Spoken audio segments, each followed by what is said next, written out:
दोस्तों नमस्कार। मेरा नाम है अनूप आकाश वर्मा और आप देख रहे हैं द रिपोर्टर हिंदी।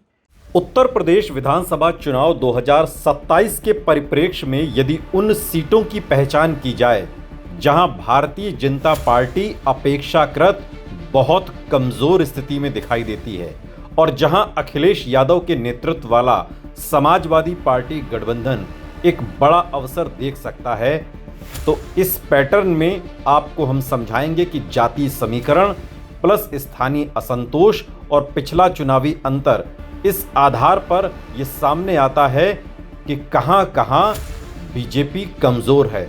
और ऐसी तकरीबन 100 से 140 विधानसभा सीटें ऐसी हैं जहां बीजेपी बहुत कमजोर है उत्तर प्रदेश में।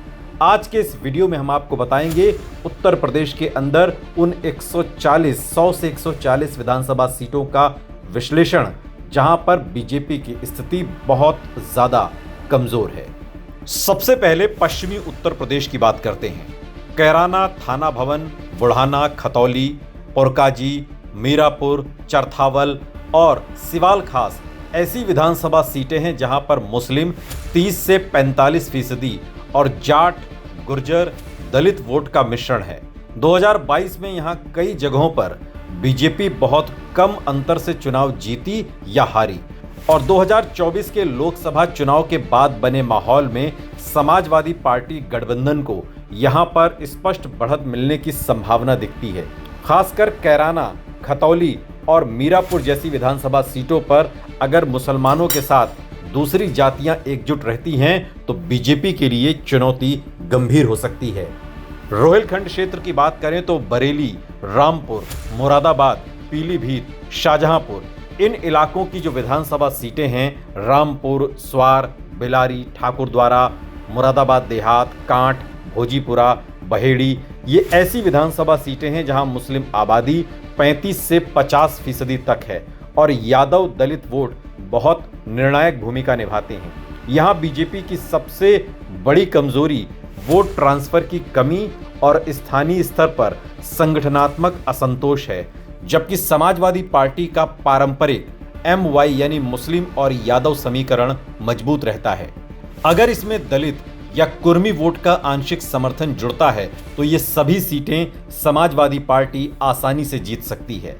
अवध क्षेत्र की बात करें तो सीतापुर, हरदोई, लखीमपुर खीरी, बाराबंकी, फैजाबाद, अयोध्या और बहराइच, यहाँ की कई सीटें बीजेपी के लिए बहुत चुनौतीपूर्ण बन सकती हैं, जैसे महमूदाबाद, सिधौली, मिश्रिक, हरगांव, दरियाबाद, कुर्सी, जैतपुर, कैसरगंज, मटेरा, नानपारा। यहाँ पर जातीय समीकरण में कुर्मी, पासी, मुस्लिम और दलित वोट बहुत महत्वपूर्ण हैं।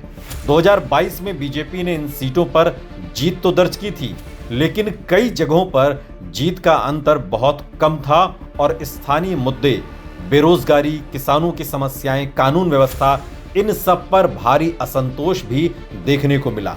समाजवादी पार्टी गठबंधन अगर PDA, पिछड़ा दलित अल्पसंख्यक फॉर्मूले को सही तरीके से उम्मीदवार के चयन में लागू करता है तो ये सारी सीटें समाजवादी पार्टी गठबंधन बहुत आसानी से जीत सकती है।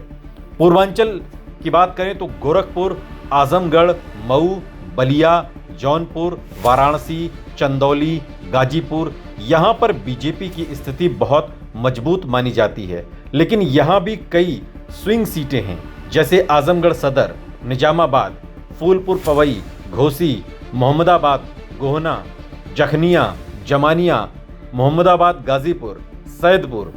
इन विधानसभा सीटों पर Muslim plus Yadav plus Rajbhar plus Nishad समीकरण बीजेपी को चुनौती दे सकता है। खासकर ओम प्रकाश राजभर या अन्य छोटे दलों के रुख के आधार पर ये सीटें पूरी तरह पलट सकती हैं। ये ठीक है कि ओम प्रकाश राजभर आज बीजेपी के साथ हैं, लेकिन पिछला चुनाव उन्होंने समाजवादी पार्टी के साथ लड़ा। ओम प्रकाश राजभर जैसे नेताओं का कुछ पता नहीं कि वो कब किस पाले में खड़े हो जाएं। यहां बीजेपी की कमजोरी स्थानीय जातीय असंतुलन और टिकट वितरण को लेकर असंतोष हो सकता है। बुंदेलखंड की बात करें तो झांसी, ललितपुर, जालौन, बांदा, चित्रकूट, हमीरपुर, महोबा, यहां पर बीजेपी ने 2022 में अच्छा प्रदर्शन किया, लेकिन यहां भी एंटी इनकम्बेंसी और विकास की कमी बड़े मुद्दे हैं। मसलन मऊरानीपुर, गरौठा, बांदा, नरैनी, चित्रकूट विधानसभा में जहां दलित और ओबीसी वोट निर्णायक हैं, समाजवादी पार्टी गठबंधन के लिए अवसर बन सकती है अगर वो स्थानीय मुद्दों को प्रभावी ढंग से उठाए। कानपुर, बुंदेलखंड और मध्य यूपी की बात करें तो कानपुर, उन्नाव, फतेहपुर, इटावा, औरैया में भी कुछ सीटें जैसे घाटमपुर, बिठूर, उन्नाव सदर, भगवंत नगर, जहानाबाद, ये ऐसी विधानसभा सीटें हैं जहां ब्राह्मणों का असंतोष बीजेपी पर भारी पड़ेगा। इसके अलावा ओबीसी समीकरण और स्थानीय मुद्दों के कारण बीजेपी को चुनौती मिल सकती है। समाजवादी पार्टी यहां यादव प्लस दलित प्लस मुस्लिमों के साथ ब्राह्मण या निषाद वोट का आंशिक समर्थन जोड़ने की कोशिश कर सकती है। अगर व्यापक निष्कर्ष निकाला जाए तो बीजेपी की सबसे बड़ी कमजोरी उन विधानसभा सीटों पर है जहां मुस्लिम आबादी 25% से ज्यादा है। दूसरा, ओबीसी वोट एकजुट नहीं है। जीत का पिछला अंतर कम था। और चौथा, स्थानीय असंतोष मौजूद है। वहीं समाजवादी पार्टी गठबंधन ताकत वहां पर बढ़ती है जहां पर MY समीकरण के साथ दलित और अन्य पिछड़ी जातियों का जुड़ाव हो जाता है। 2024 लोकसभा चुनाव के बाद बने विपक्षी एकजुटता के संकेत भी इन सीटों पर असर डाल सकते हैं। और इस तरह लगभग 100 से 140 विधानसभा सीटें ऐसी हैं जहां बीजेपी डिफेंसिव मोड में है और बहुत ज्यादा कमजोर है और समाजवादी पार्टी गठबंधन के लिए एक बड़ा अवसर बन सकता है। हालांकि अंतिम परिणाम उम्मीदवार चयन, गठबंधन की मजबूती और चुनावी नैरेटिव के आधार पर निर्भर करेगा, लेकिन जातीय गणित और पिछले चुनावी रुझानों के आधार पर यह साफ है कि 2027 का चुनाव बीजेपी के लिए आसान नहीं रहेगा और समाजवादी पार्टी के पास सत्ता में वापसी का एक बड़ा और वास्तविक मौका है जिसके आधार पर वो एक बार फिर सत्ता में 10 साल का अपना वनवास सूखा खत्म कर सकती है।